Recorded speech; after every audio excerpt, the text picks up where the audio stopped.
ಎಲ್ರಿಗೂ ನಮಸ್ಕಾರ. ನಾನು ಕನ್ನಡ ಶಫಿ, ಕರ್ನಾಟಕ ಪ್ರಜಾಪರ ವೇದಿಕೆ ಸಂಸ್ಥಾಪಕ ರಾಜ್ಯಾಧ್ಯಕ್ಷರು ಮಾತಾಡ್ತಿರೋದು.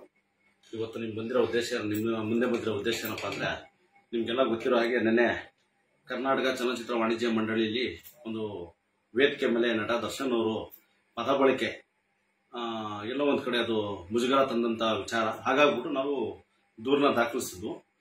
ಅದು ನಾವೆಲ್ಲೋ ಸಂಘಟನೆಯವರು ಸ್ವಲ್ಪ ಬೇರೆ ಬೇರೆ ಸಂಘಟನೆಯವರು ಸೇರ್ಕೊಂಡು ಸ್ವಲ್ಪ ಆತರ ಬಿದ್ವಿ ಅನಿಸುತ್ತೆ.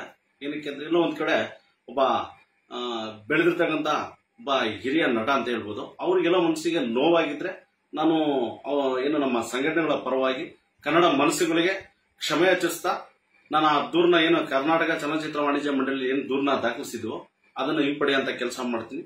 ಮತ್ತೊಮ್ಮೆ ಯಾರಿಗಾದ್ರೂ ಕನ್ನಡ ಮನಸ್ಸುಗಳಿಗೆ ನೋವಾಗಿದ್ರೆ ನಮ್ಮ ಸಂಘಟನೆ ಮತ್ತೆ ನಮ್ಮ ಸ್ನೇಹಿತರು ಅಧ್ಯಕ್ಷರುಗಳ ವತಿಯಿಂದ ನಾವು ಕ್ಷಮೆನ ಯಾಚಿಸ್ತೀವಿ. ಎಲ್ರಿಗೂ ನಮಸ್ಕಾರ. ಕನ್ನಡ ಚಿತ್ರರಂಗದ ಎಕ್ಸ್ಕ್ಲೂಸಿವ್ ಅಪ್ಡೇಟ್ಸ್ಗಾಗಿ ಡೌನ್ಲೋಡ್ ಮಾಡಿ My Movie Bazaar mobile application Google Play Store ಮತ್ತು ಆಪ್ ಸ್ಟೋರ್ನಲ್ಲಿ ಲಭ್ಯ.